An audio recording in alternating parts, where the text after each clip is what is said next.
Who wants a pot of coffee? I just made coffee.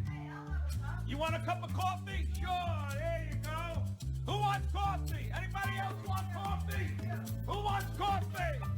And now it's time for the man with the caffeine, the new tropics for the brain. It's Coffee with Mike. Hang in, hang tight, grab your cup, and let's get this thing started. Hey everybody, welcome back to Java Chat. We got Coffee with Mike here, and I get the wonderful, distinct pleasure of sitting down with Susan de Lorenzo. Susan, welcome to the podcast. Hey, Mike. Thanks so much. Great to be here. Awesome. You're located where? I'm in Rhode Island, just outside of Providence. Oh my goodness, way out on the East Coast. How's the? Did it start snowing yet? It's coming tonight. It's coming Mike. tonight. Yeah, 8 to 12 inches. Oh, My husband's trying to fire up the snowblower, see if it actually works. Right? Like, test it now, dear. Test it now.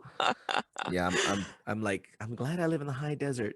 It's just high enough that it stays cool, but not well. Then we did get snow just recently, so I guess I can't say that. But maybe not too much, though, huh? Not on my side of town. It happens up on the higher end, which is fine by me. I'm good with that. That's good. Mm-hmm. Susan, what do you do? Where are you from? Give us a little bit of history about yourself. Yeah.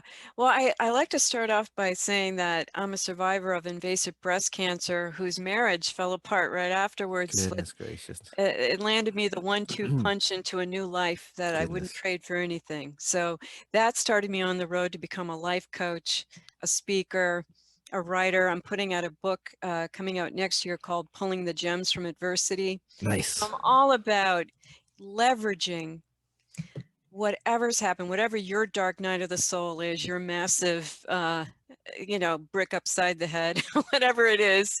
Most everybody has at least one or two. Right. And not using it as the reason you're staying in your story. So that's all about that. And that's very much, Mike, about what you and I are going to be talking about today, overcoming failure, not using failure as something that keeps you stuck in a story or in a place where you never go for it. You just are in a place where you think this is the worst thing that's ever happened and you don't even go for it anymore.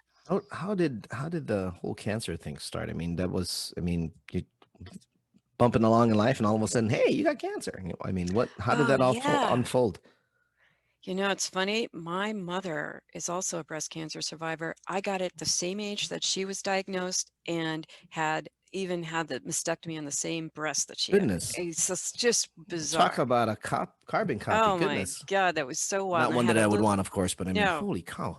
No, and I had an 18-month-old baby boy at the time. And what? So it was just a wild ride. It was a wild ride that kicked me out of a life I was quite resigned to and unhappy with. I wouldn't have told you that. If you would see me walk into the office, walking into anything, a party, I looked as happy as heck. Oh, sure. I had the game face. I'd said, wow, I made the bed, I got to lie in it. All those things you say to keep yourself strong and going. And then cancer was like, everything you're feeling has to go somewhere. And it went right into my body in the form of cancer. This is my conviction on this. And so it really was just that launch pad out of a life that I really was not happy in. What were you doing back then? Obviously you weren't a life coach at that point. What did you do? No, I call it my corporate cubicle job. I was in the financial industry and I worked with great people. I loved my people, but I was bored. I just was, it's those golden handcuffs, the wage slave feeling. Mm-hmm. And that's the other thing. It's not that once I came right out of cancer, I got rid of the corporate job, but it led me on the path to really analyzing my happiness. What do I want? Cancer was the wake-up call. Guess what? It's not a guaranteed life till you're 80 years old, and if you're lucky, you get a few more. Hey, guess what? I'm mortal. Yeah, right.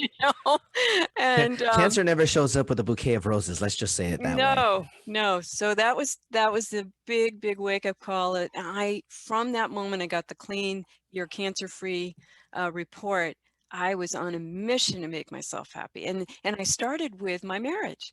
I said, wow, I got to get this thing back on track. Like we have to, but I'm going to bring it up. Yeah, sure. And it was at that point that my mate at the time, I said, we just got to get back to where we were. This is not working right now. And he's nodding his head. as if he understands. And I'm expecting this. Yeah, Sue, I know what you mean. And he said, actually, I need to live alone. Oh, geez. And Mike, at this time, I barely had any hair on my head. I'd only been a few months out of treatment. And I was like, come again? Yeah. I'm sorry, And you were saying? you're saying? And later that night, I ran up to the bathroom like, oh, I'm yelling at God. I'm like, you got to be kidding me. Can I just have a year off, for crying out loud? And no, I couldn't. I couldn't have a year off. And I started to go, whoa, hey, I think the idea of me not being married to this guy might be okay. And what if there's something better all the way around for even both of us? I mean, obviously he wasn't happy either. Yeah. So that was the journey I took. And I ended up maybe less than a year after he actually left the marital home, I met a great guy, and didn't end up turning into a marriage, but it showed me, wow, this is what love feels like. This is what fun feels like. This is cool. You found a third one. They had that whole, I don't know if you've seen that article, but there's 3 kinds of love. There's the young love, which is the first love. Then there's the, I think it's the right love, but it's not right. And then there's the third love, which is the one that actually shows up and goes, oh, that's what it's supposed to be. Yeah, Mike, you just described it. That is exactly right. And that's the guy I'm married to now. That's awesome. And it's, yeah, the second one was like, it's almost frenetic, yippee, it's fun, it's good. And then this one was like, this was nice for a couple of years, but I think we're good now. Yeah, this is not going to be it. Yeah. And then just having that guy who finally comes and puts his arms around you, like you feel like you're home. That's where I'm at now. I think that's what everybody wants. But for some weird reason, everybody's in a bloody rush to get it, and then they miss it. That's right. They're taking up time with something that isn't it. But it doesn't mean we're not going to learn or grow from it. There's always something in every relationship, even if it's not this. Yeah. Well, and that's the fun part is what is it do you know that you don't want? The not this. And learning from that. I mean, again, since we're talking about that, and you went through, I can't imagine having to just have that happen. Sorry. Yeah. That to me, the old ego goes, wow, what a shit. But anyway, from cancer to divorce to what happened after that? Yeah, then I lost a job no, not right away, but I'm here to say no matter Ladies and what gentlemen, the hits just keep coming. Woo! I actually, in my book, have talked about resilience, because it's not like I gave at the office with cancer and divorce and now I'm scot-free for the rest of my life and nothing ever happening. I mean, I got pneumonia a year later, a tree fell on my house, almost hit the front door. And then, yeah, somewhere in this, I'm hearing Colin Mockery and Ryan Stiles from Whose Line Is It Anyway doing a skit on this whole thing that you're laying out here, because it's like, oh, jeez. Yeah, there was a lot of questioning going on. Like, are you there was. It's like a tree at my front door. I wonder what that means. Yeah. All right. Okay. Now what? Now what? Exactly. Oh my God. I'll tell you, the ultimate was not listening to what I knew to be true. Like, remember I said I was bored in that job? Well, guess what? Same with my marriage. I got kicked out of the marriage. I got kicked out of the job. And it led me to just being on a Facebook page that said, would you like to be a speaker, a teacher, a coach? And meanwhile, I've been starting this book over and over again, Mike. And I said, yeah. And I clicked on it and I spoke to somebody, who works with a certification program. And I knew I wanted to do it, and it scared me. That's how you know, Mike. That's how you know. That's how you know. Yeah. And long story short, then I got another job, another corporate cubicle job, and then started doing coach certification. Got that, started coaching clients while doing this job, building up my website, writing blogs, starting to go on podcasts. And then after all of that, I saw I had an outline for an even better book. I wanted to write the I Can't Believe This All Happened to Me book, which was the first book. That's called a mental dump. That was my mental dump. That's exactly it. And then guess what? And then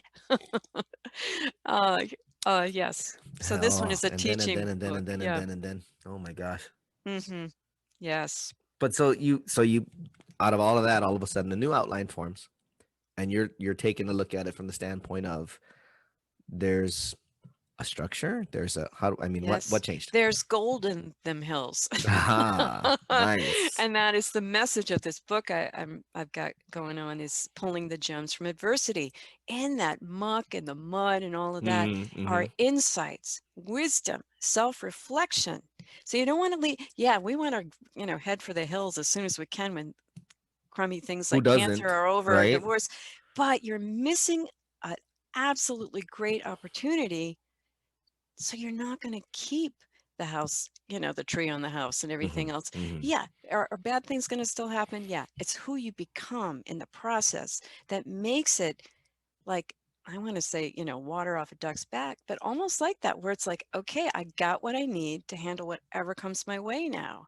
And for me, it was learning who I was at work, in the marriage. Who am I? I had the worst self-esteem.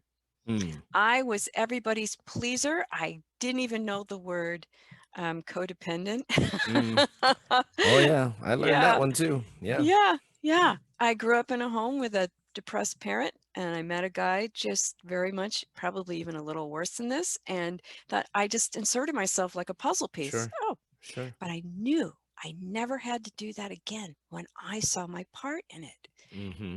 I didn't have to be that person anymore. I could be that person for me and what was important to me. I think a lot of people And miss that part, when they're in that position. I know I did. I was in a relationship that was like that. you were And it was one of those deals that took me about 2.5, 3 years to finally look back and go, well, that was kind of dumb. I shouldn't have done that. I mean, that was a worthless shot. I mean, both of us are good people, right.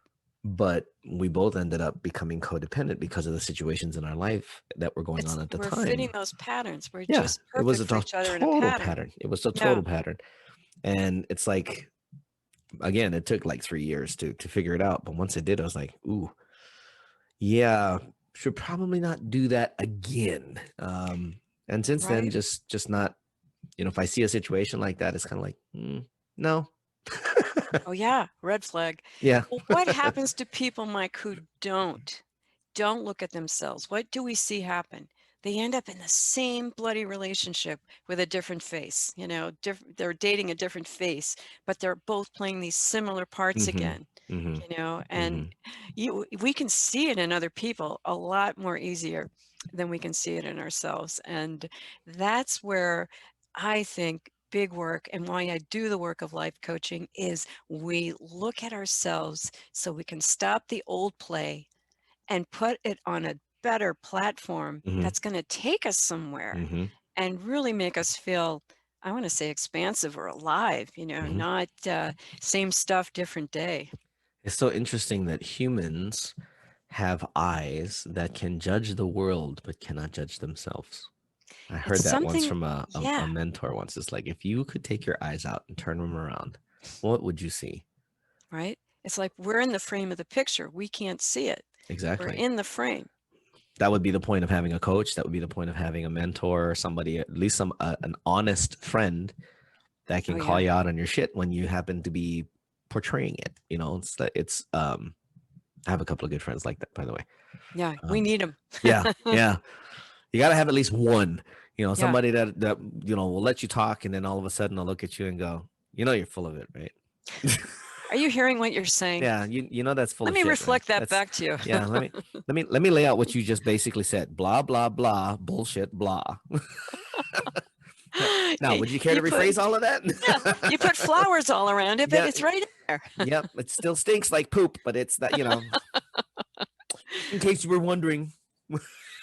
Yeah. Yep. So you It came through is. all of that, Mhm. and then obviously you found a new calling, which is awesome. Mm.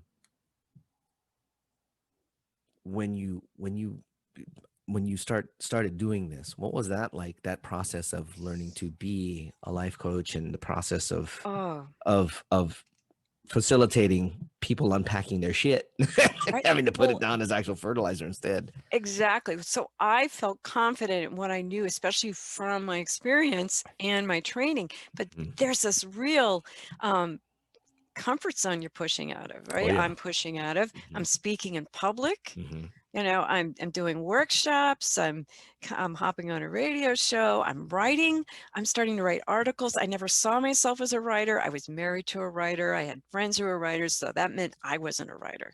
And then finally, somebody saying, "No, you're good." Yeah. You It's gotta. You like, gotta. yeah, I owned it. I finally owned it and didn't worry. I didn't have to please everybody. I had somebody in mind, and I know you do too.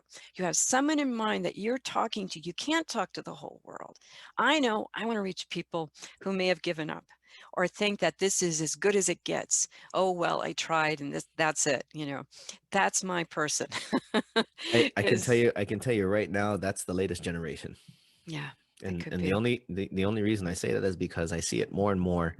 Because obviously, like I have the agency, we work with interns, and I've had a couple conversations with different ones, and I've noticed that they're so in it. Hmm. Obviously, they're just beginning to get their life, going. They're in school, they're in college, finals just finished. Everybody's stressed out, et cetera, et cetera. And we don't know what life situations are also going on around that. Yeah. But they're the ones that don't have the experience and wisdom that we do. And when I ask them questions around certain things, the obvious, it goes blank. And I expect it a lot of times. When I ask a question that I don't get very many answers, you have to poke and prod them. Yeah. A book like this, what you've written or about to release, or at Yeah. least the Yeah. kinds of About things that to. you're coaching them on, these are the pieces of wisdom that most people never grow up with. It's just not a part of the curriculum of teaching, about life. I mean, even when we were growing up, you and I both, what we were told as kids, you can't fail class, you can't fail. You get enough, you fail. No. You're a No. failure in life. You're a failure in this, and it's like, wow, dude, really? It's a lineage of poor beliefs Yeah, and patterns. yeah. And what else could we have to take it from until we're out there and we're on our own? Mike, I have a very young client. I want to say she's like 21, 22. Hmm. And how wise is this young lady to go and get a life coach right now? She just got the job of her dreams because she didn't she wanted to. We all do. We Hmm. believe in limitations. We Hmm. think, well, that's it, stop sign. But having a partner and believing like that at this age, the wisdom that's come out of her mouth, she went through quite a nasty high school experience and so forth, Hmm. that I think brought her to her knees to a point where um, this has made her reach for, the life preserver if you Yeah, feel like you're yeah. drowning. And I can't tell you the feeling I get when I see the lights go on, right? Even Mm, over a phone call mhm, where somebody gets it and they're going for it and they know in this case that I'm their partner in believing. I know mhm, what I know mhm, and I see it in there. You know how mhm. you can see it in somebody else and they can't see it in themselves. Sure. And that is the absolute rocket fuel for me to keep doing this. That's Yeah. amazing. That's Yeah. awesome. Well, that kind of is going to lead us into the next section of what we're doing. We're going to take a short 30-second break. And then when we come back, we'll talk about what inspires. She kind of started touching on it already, so we'll get right back into it. We'll be back in a short 30. And we're back here at Java Chat, hanging out with Susan De Lorenzo, life coach, author, speaker, um, life changer completely, both personally and, of course, as a coach for others. We were talking a little bit. She started leaning into what motivates her and what inspires her. And you guys all know that's the second section of this particular podcast. So, what motivates Susan De Lorenzo? What gets you? What moves you? The people I'm going to speak to and the people I'm reaching, I feel them because I was them. Mm. I really had just settled in my life at such a low place, had such a low opinion of myself. I used my life as evidence of what a loser I was. Wow. Unhappy marriage, a job I was bored in. I just kept looking around me thinking, this is the validation that this is you, Susan. too bad. Right. So just smack that smile back on your face and go to work and do this. Now, yeah, I had a beautiful child. That was Mhm. like the light of my life, and Mhm. and he's still around, I'm happy to say. Awesome. Awesome. But yeah, that was no, Mike, I don't think it breaks my heart to see people like that, because I Mhm. was them, and I know you don't have to stay like that. And so just pulling it apart to know that nobody's coming to save us, Mike. We got to save ourselves. There's lots of help around there. There's lots of resources, Mhm. but we have to make the decision. Making the decision, not waiting to see what happens. I used to wish and pray and wait for miracles, all of that. Well, we are the miracle. We are the miracle when we ignite the decision and we say, what if there's more? What if I don't even know what it looks like, but I know it's not this? Mhm. And then we start pulling the breadcrumbs. And we talk about in coaching the two spiritual signals, longing and discontent. Mm. And over the years, a lot of us push down the longing. We make excuses over why we can't do this. Mhm. Have we already screwed up? That's Mhm. out the window. Right. But guess what never goes away? Discontent. Discontent keeps going. This isn't me. How much longer do we have to do this? You know, and we numb ourselves. I numbed myself with food from teenage years into God, almost 30 years. And it was a horrible addiction. Mhm. And you would never know again. I may have been like 10 pounds overweight. You wouldn't know that I was medicating myself this way. Yeah. Yeah. Yeah. And so everybody has their way of not looking at the monster in the closet. And that was my way. And it took a lot. Well, it took that brick upside the head, cancer and divorce, Mhm. to free me into saying, okay, the house has been cleaned. What are you going to put in the house now? Why does it take so much, though? I mean, you would think that humans were intelligent enough to recognize that when they're in a situation like that, that they've walked into their own doldrums. They've stuck themselves in their own swamp, and it's kind of like, why are you still there? How do I you not think, see this? yeah, it's what you and I said a little bit earlier, Mike. These family patterns, and you Mhm. inherit them. And it's almost like you're given a script and you play this part. And it isn't until the lights come on or they're knocked out of you for a little while and you get a new choice. You get to choose again. Now, the invitation is always there for all of us, right? And some people don't have to go through a massive upheaval in their lives, Right. but there's something about them that either finishes them off, or you hear how many stories are like mine are there? Yeah. A gazillion. Yeah, consistently Yeah, yeah. with no short supply of new ones. No. It's like I keep imagining that the ones that finally reach that bottom spot. It's like you think of. We were just sitting there chatting a little bit about how people are given a script and they have a tendency to read it and play it. Like Yeah. as if that was the director of their life. And Yeah. I had asked the question of why does it take like a brick in the head? And of course, my first thing is thinking about some Italian guy from New York with a brick going, "Hey, buddy, here, take one for me."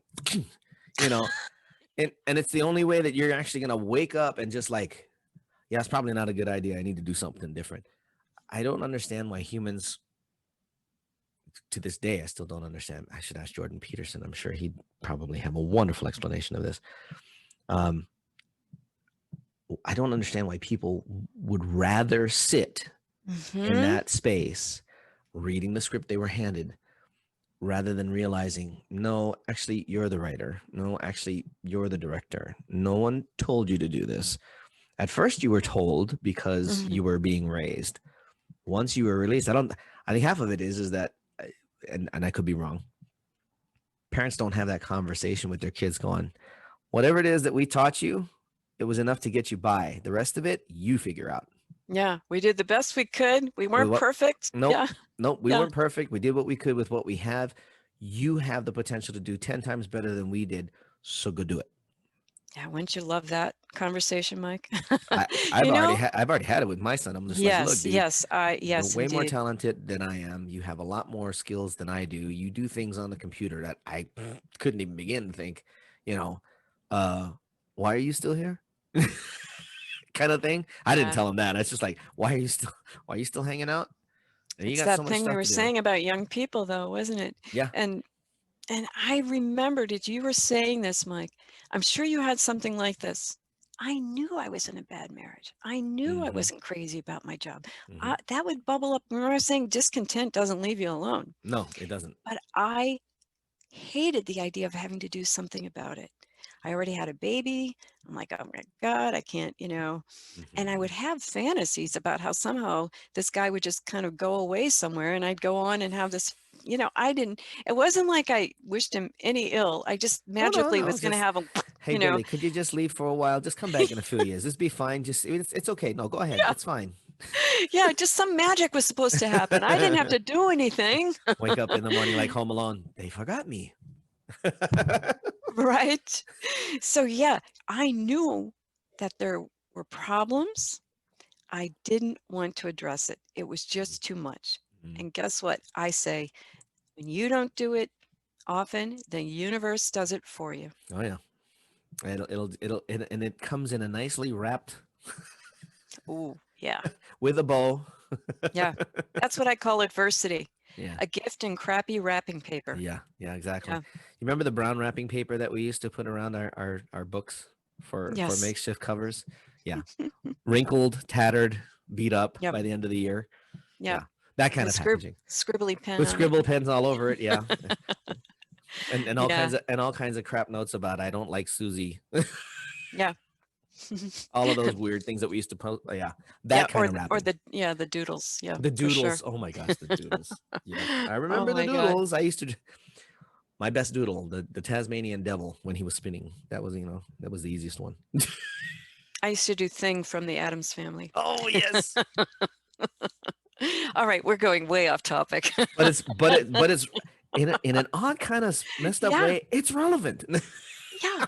Because that's what adversity is. That's exactly adversity. Yep. Weird. Yeah. It's all over the place. No one knows what the hell you were doing.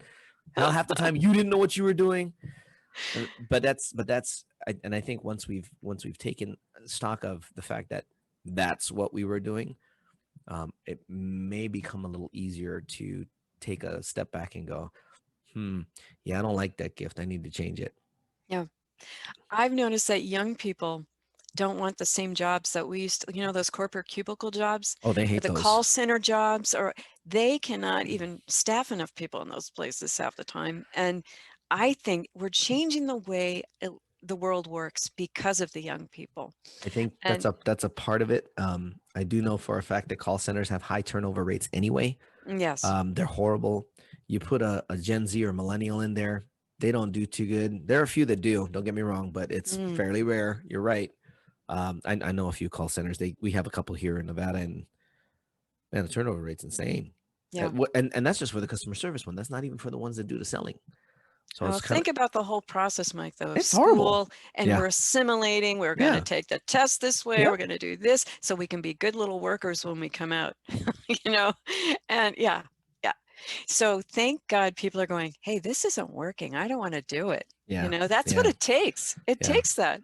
It's funny because and with technology being so much better than it used to be when we were kids, there's so many more opportunities to do the same things that these phone rooms have done in the past without being invasive. And hilariously enough, I still get phone calls, the telemarketing and all of that kind of stuff. And it's like, you guys are still doing this? You guys are still here? Yeah. It's like, where's this phone room? And it's like, you kind of wonder, it's like, because there's only a few people that actually have them, right? At least here in Nevada. And we kind of know them, and they do different things. Like of course there's the big tech and the med guys. We know where they're located and stuff. And we're just like, why are you guys still open? I mean, there's so much. Oh, it's the personal touch. What? Not by what I look out of your walls and the amount of restrictions that you put on people sitting in a cubicle with a headset on their head, telling them this is what you say. Oh yeah, it's like being in a kennel. Yeah, you've completely Yeah. taken away Yeah. any possible creativity Yeah. that human has being able to be shared. So let's say we're breaking out of this kind of a mold, right? Yep. Of the way people work and who we are, because that's very safe, isn't it? You It get is. a paycheck, you get benefits and all this other stuff. Right up until you get fired. Yeah. But what happens when you decide it's not going to be this, I got to do something differently? You got to be willing to fall on your face, to find out what's going to work, because you're going to find a lot of things that don't work. And there's got to need to be some real bravery and openness, and starting to get clear about what it would look like for you to be happy in work. And it might mean you're going to have to create that job.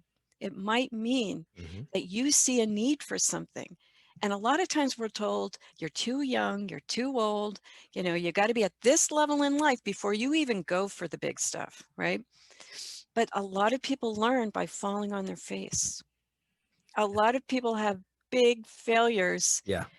And if they don't quit there, they're going to find some gold there. It's very much like adversity. Interestingly enough, to add on to your point,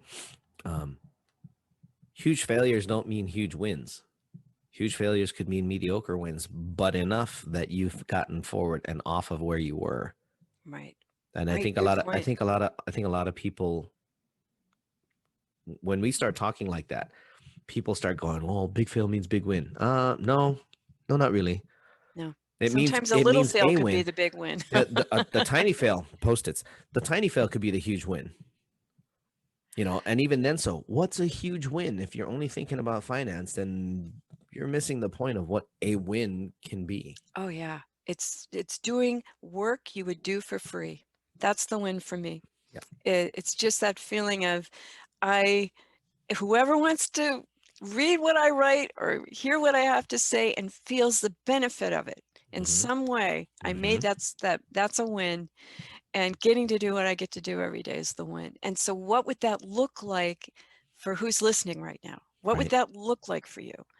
And maybe you don't know it. Maybe it's the breadcrumbs where you got to keep a little book, journal, or a note in your notes on your phone, and you're right. Got to work with people. Got to be writing. Got to be face to face. Or I don't want to see anybody. I want to be in a little room doing my thing. Right. Yep. You got people that are, I need to be out in nature. You got people that are, I need to be completely focused on my computer, or I need, like you said, I need to be writing. I was a musician for 15 years. I had a blast when I was playing, but I didn't like all the stuff around it, which is one of the reasons I stopped. But it's like, and I have a guitar, so I do play. When every once in a while, I'll pull it out and just mess around. Yeah. But the idea of being able to like do this, share this kind of information, the idea of being able to help somebody through a situation, those are the things that motivate us, and that motivates a lot of the younger kids too. I think you brought up a good point when you said it's both the young and the old that are worried about whether or not it's actually going to happen. Only if you put effort forth, and only if you decide to do something. If you decide otherwise, you've decided against it. And I think, remember, there are no rules. We think there are rules around this. Whose rules are they? Yeah, and it's really circumstantial, isn't it? And other people imposing their beliefs on us, whether we're too young or think we're too old or whatever it is. Yeah. And your music analogy made me think about, remember as a musician and you're just learning to play the piano, right? Or you're just learning to play the guitar, whatever you're learning your instrument on. Do you think you're going to go out there as a piano player and play Rachmaninoff or whatever that is for you? Gershwin, whatever it is. Right. No, you got to start with something like Michael Row the Boat Ashore or something, right? Yep. And yet, what happens? We want to play the next thing, the next thing, the next thing. And you challenge and you challenge and you challenge. Yeah, you don't want to keep playing the same old song. Well, that's how it is in your work life. That's how it should be. Not these new goals of I will now master Excel 5.0. If you did and you loved that, that's great. Okay. No criticism there. That's real for you. None. Yeah. But what we're saying is, there's a next level. and there's a next level. So let's take the full ride. And remember, it's nothing to judge ourselves on that you can't play Gershwin yet or whatever. Right. You're just mastering the next level Mm-hmm. and not being humiliated. Yeah. Well, and that's another thing. I think a lot of people are afraid of. There's still this mentality of people worrying about what other people think about them, especially with the youth. When it comes to, well, I'm not good enough, or I'm not at that level of expertise. Okay, and Yeah. your skills still matter somewhere in the scheme of things, in the scheme of life. You just haven't found where yet. Yeah. Meanwhile, keep improving so that you can get to a mastery level that you can be happy with. You can be happy with. That's right. I can't play, I can't play piano very well at all. I'm a better guitarist, and I still don't remember everything, and I'm okay. But I've been told that I can sing well and I can play well. Okay, so it fits for that. Awesome. Somebody's happy. Yeah. That's enough for me. I'm not trying to be on stage playing for 20,000 people screaming at me, like some of the jazz masters I love to watch.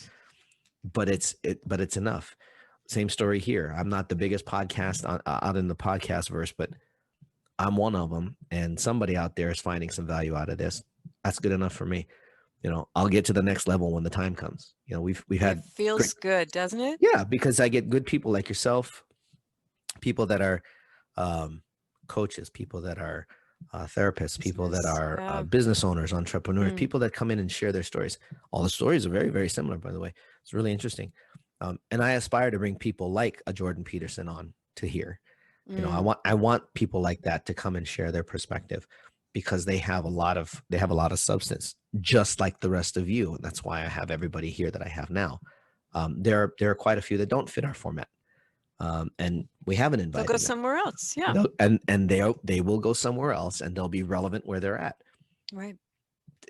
This is the part that is really frustrating to me, is that people worry so much about, well, what if this person doesn't like it? What if that person doesn't like it? Then they won't listen, or they won't follow.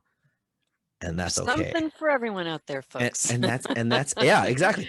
And that's okay. And those three words took me years to get used to, and that's okay. I've had numerous mentors tell me that. It's like, you keep forgetting those three words, don't you? What? And that's okay. And I think if people, and the proper timing and usage for those three words as well, it's not just, well, that sucked, I lost $10 million, and that's okay. Whoa. Hold on. Time out. Yeah. That's not what we meant. Cut. Yeah, exactly. I'm gonna try that again. But using that, and I'm sure you probably do this with your clients, using that as a means to understand, that's just not where I belong right now. Yeah. It may be redirecting you. Yeah. It may be telling you not now, or not this way. Yep. And those are all good. That's the feedback you want, Mike. You want to know that. And there's a great quote by Teddy Roosevelt, the president from the 20th century. Comparison is the thief of joy. Oh, all day. All day, every day. All day. Boy, if there's not been truer words. Yeah, it's when you're comparing yourself to yourself, you've got the right comparison. Yes. Yeah. When you're comparing yourself to everybody else, you don't know what they're doing. You don't know what their life circumstances are. You don't know how much shit they've been through. No. They may have been through more, they may have been through less. Yeah. What relevance does that have to your life? And Mike, most critics are the ones that haven't taken the chances that you and I are taking. Yeah, that goes back to the master has tried and failed more times than the beginner ever even has started. So yeah, I'm with you on that one too. Yeah. You said Go ahead. You said something earlier about you made reference to another old cliche, water off a duck's back. Yes. With the inference of, everybody gets a little wet. We're not necessarily saying that it's just water off a duck's back. Right. Interestingly enough, even a duck's feet gets wet, at least for a little while. Yeah. So just to kind of follow up on that, it's like, guys, you're not going to get through life unscathed. It's just not going to happen. No, even if I always say, even if you sat on the couch, if there's something that you need, couch surfing exists. It's real. It's real. Trust me.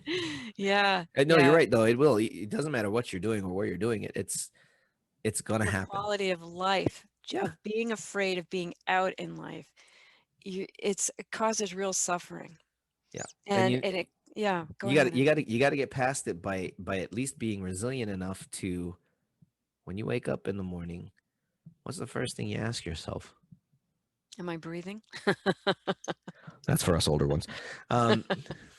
Actually, that's for just about anybody. You're right. Yeah. What would be the first question we should be asking ourselves? What am I grateful for? Gratitude. Perfect. Yeah. Perfect. Yeah.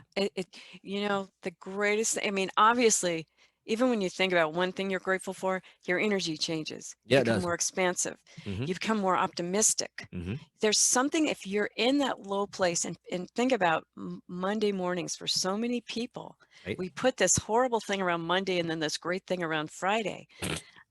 you know, That's a problem, and by the way. If you're living for yeah, the weekend, you got some problems. yeah, look at that. Yeah, yeah, I mean, really, she's right. Look at that, because yeah. if that's what you're looking forward to, only to get yourself completely destroyed before Monday and then worry about Monday, Yeah. I think you got it backwards.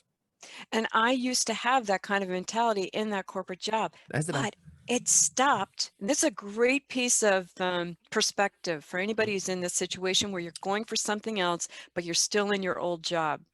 You got to change your identity while you're walking into that job. Mm-hmm. So instead of being the corporate cubicle worker who wanted to be the life coach one day, I started walking into that job as the life coach, mentally putting on that I'm a life coach doing this job right now.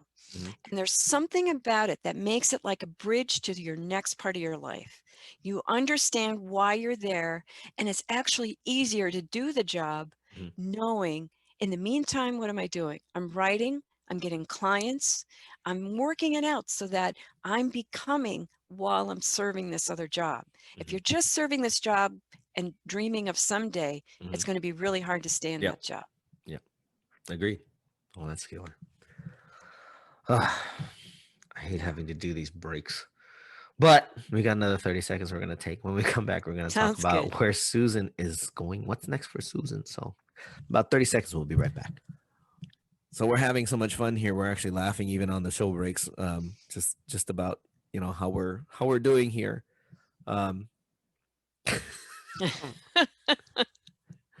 As we do these check-ins on the breaks, so we want to make sure everybody's doing okay, and we're just cracking up because of how much we're actually enjoying this, and we're having a good time doing it. Definitely. And we're catching ourselves in some of our own habits. Yes. It is what it is. It is what it is. What's next for Susan? Obviously you're built a practice, you're moving, you got the book coming out. There's always a next level, isn't there? there? What else is coming? Well, is making sure like this, getting the word out about the book, and really making sure it gets into the right hands of people that can actually use this and inspire people to really get help. It's hard to be the Lone Ranger and rebuild your life. I've had to get help through therapists, life coaches, seminars, keeping smarter people than me around, more experienced people than me around to guide me, even if it's listening to awesome YouTube speeches or whatever it is that comes around. It's like lifeblood. So being at that level, of course, attracting more clients. I love working with people. I love speaking. I think next would be, once the book is out, to start my own podcast. I did have a short time had a radio show, 2018 and 19. So I can totally see myself popping into podcasting myself. I really would love to do that. That's probably the best idea for you to do. The amount of stories that you can share and advice you can offer will be invaluable, I'm sure. So that I would say do it. Yeah, easier than putting a book in someone's hand, probably. Actually, yeah. Because I have written a book as well, and the amount of work it takes to promote a book is insane. But the amount of work it takes to the amount of work it takes to promote a podcast isn't as, it's still work intensive, but it's not as heavy as having to promote a book as what's required to promote a book. It's a little easier. Yeah. And you can play with that one online a lot easier as well.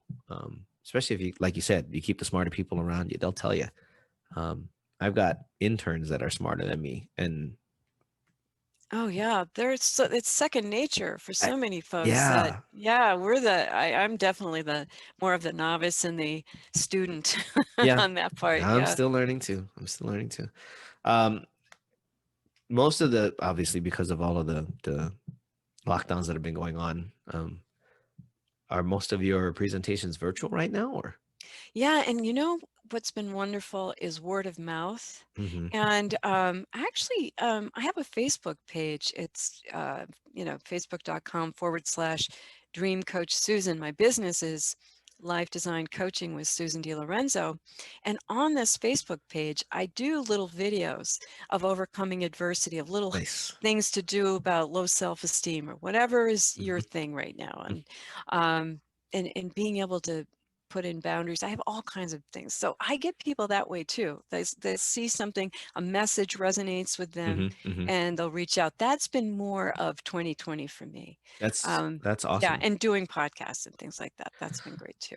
Suggestion: if that becomes the case, if you can get somebody to show you how to use what's called an OBS, which is an open broadcast system, to start doing some lives where you Oh, can actually invite people to come and join you and do just small little open sessions. oh, I love that idea. I Yeah. just wrote that down, Mike. Thank you. Yeah, Yeah. OBS is a free software that you can download. It's a little bit of a learning curve. That's why I said Hmm. get somebody can teach you how to use it. But Okay. once you've got that and you know how to do that, yeah, I could see you doing some live, hey, come ask me anything kind of things. Oh, I love those kind of questions. Well, Yeah, that's why I love podcast interviews too, is that we yeah, have these times back and forth like this. absolutely. Yeah, that would be awesome. That's another way to do it. When does the book slated to come out? It's going to be next year. It's manuscript form now. I'm about to give it to my publisher. I'm self-publishing through Balboa Press, and Nice. they're a division of Hay House, which I Mm-hmm. love because it's Mm-hmm. all about transformation work. Yep. So yeah, I'll keep you posted, Mike. But it's Yeah. looking like mid 2021, if not Awesome. sooner. I hope. Let us, Yeah. yeah, absolutely. Let us know because we'll be happy to promote it on our social, and Oh, of course, we're thank going to be you. promoting this on all of our social. Guys, for any of the links that you need, like what she's just mentioned and her website and her book and everything, that'll all be down in the comments section. Um, wow, we just made it Awesome. with a couple minutes to spare. Whew. Woo! The Good first time stuff. around, we always try to keep it to format. Second time around, if we can have Susan back one day to share some of the stories and some other insights, it can roll as long as it needs to roll. But for the most part, if you guys have any questions for Susan, Mm, she will have the link for both YouTube and Anchor. So feel free to ask a question in the comments if you're watching this. She'll be able to definitely. come back and answer, Yes. or hit one of the links, go on over to where she's at and ask her there. You're more Yeah, than welcome to. definitely. We would love for that to happen. If you're watching us on YouTube, obviously make sure you're hitting the subscribe. But boy, I had a cup of coffee and my tongue's up already checking out. What's this Java chat all about? Yeah, right. Java chat's about caffeine, having a good time talking to make sure that you hit the subscribe button and the bell next to it so that you're alerted to the next time we have a wonderful guest like Susan on. We post twice a week right now. Next year, we're going to try to keep that, possibly even more. Cool. There is a consideration that we may go long form, which will be very interesting. I gotta see it. Yeah, because then it becomes an example of long form is Joe Rogan. It's a 2-hour show. Oh yeah, that is long form. Yeah, it's very long form.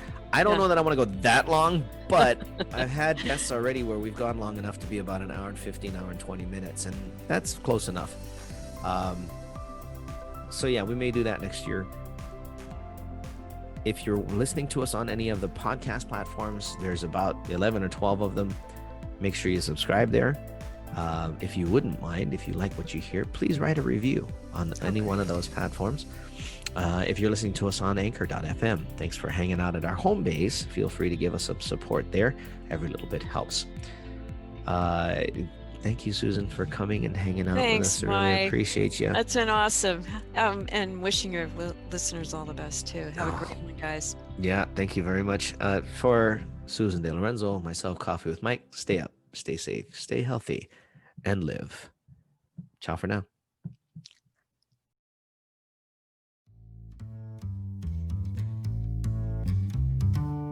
For more information on Java Chat, visit www.javachatpodcast.com. You've been listening to Coffee with Mike on Java Chat. Tune in weekly to this podcast for the next episode. You can also download or subscribe today on your favorite podcast platform. A production of Oasis Media Group, LLC. Located in Las Vegas, Nevada. Copyright 2019. All rights reserved.